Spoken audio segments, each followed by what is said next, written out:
Other big story tonight, a face-to-face matchup in the race for Buffalo mayor. The candidates taking to the debate stage for what could be the only time this year. We are less than 8 weeks away from a rematch of one of the biggest upsets in Western New York political history. India Walton defeated four-time incumbent Mayor Byron Brown by 4 percentage points in the Democratic primary back in June.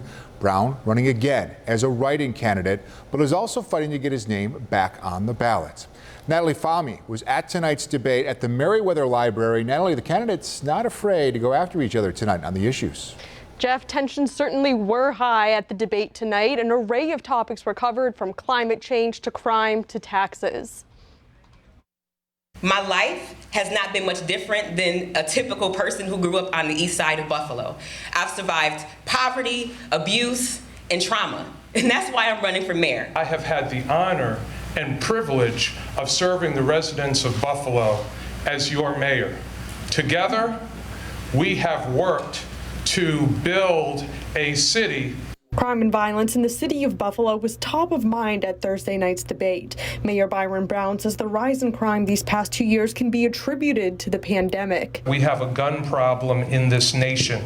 Too many guns coming to Buffalo and coming into communities all across this country.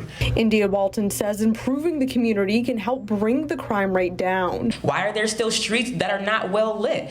You know, everything doesn't have to be extra enforcement. The candidates went head-to-head on their plans for funding law enforcement. Walton says she wants to free up time for police to do their job. Brown says not having police respond to situations like mental health calls puts the community at risk.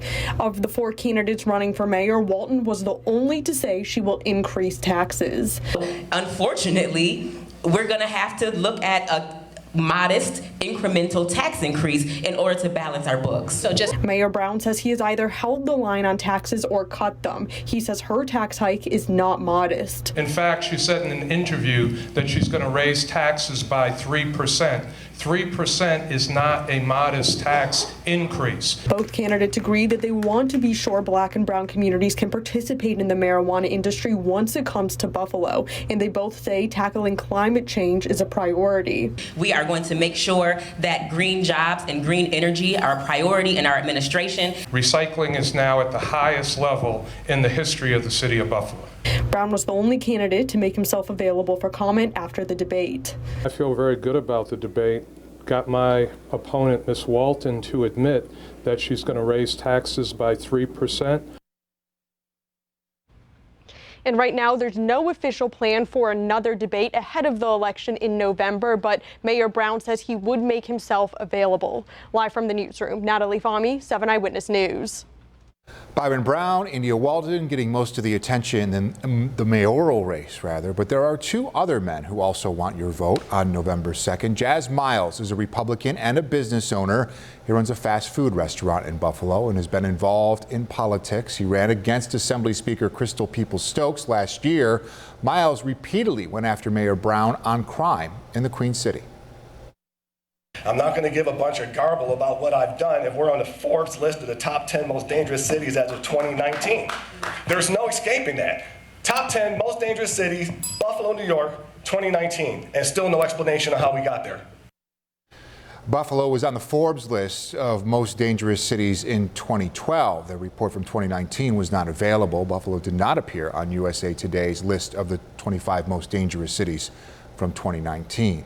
Ben Carlisle is a political newcomer. He graduated from UB Law School in 2008 and became a lawyer.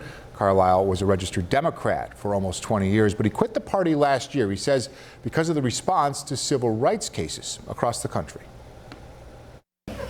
I've been a registered Democrat since I could vote, but the Democrats lost me in 2020 when they embraced riots, looting, defunding the police, closing down our schools, our churches, and our small businesses, and most frightening of all, socialism.